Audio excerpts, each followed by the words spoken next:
it is for years now. And in the 2011-2012 presidential campaign, well, just take a listen to what some of the candidates had to say.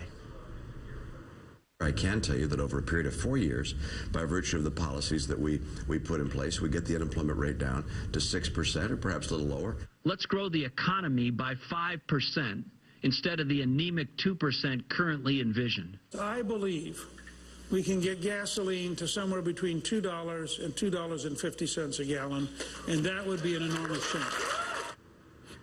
All of those things have happened under President Obama. So what do Republicans have to say now?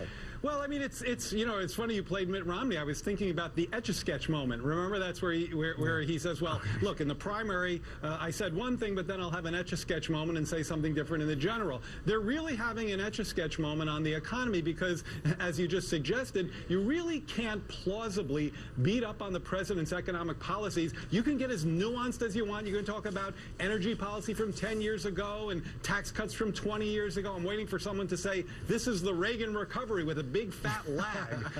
You simply can't credibly beat up the president on the economy for 5 years running and then turn on a dime and say, actually, it's all us, well, especially when the facts just don't support your case.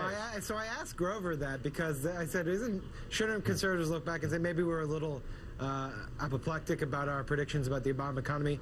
And his answer is essentially, well, first of all, he met us halfway, so he didn't get everything he wanted. And secondly, a lot of the mandates in Obamacare have been put off as well.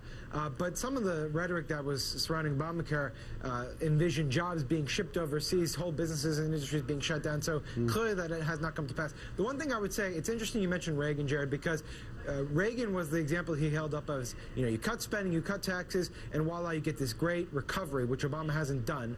But if you looked at the numbers, federal spending increased a lot more, or in a lot more quarters under Reagan than it did under Obama. Outlays under Reagan were considerably higher than they were under Clinton, and job growth under Clinton was better. Look, one quick point on Obamacare. Real quick. Real quick. You want to know one reason why spending is growing considerably less quickly? Because health care costs are growing less quickly, and part of that is unquestionably linked to Obamacare. Exactly. And then we can talk about why Democrats won't even bother to take credit for any of this stuff on another show. Sam Stein and Jared Bernstein, thank you. Thanks, Jonathan. Thank you. Coming up, now that several bodies and debris from AirAsia Flight 8501 have been found in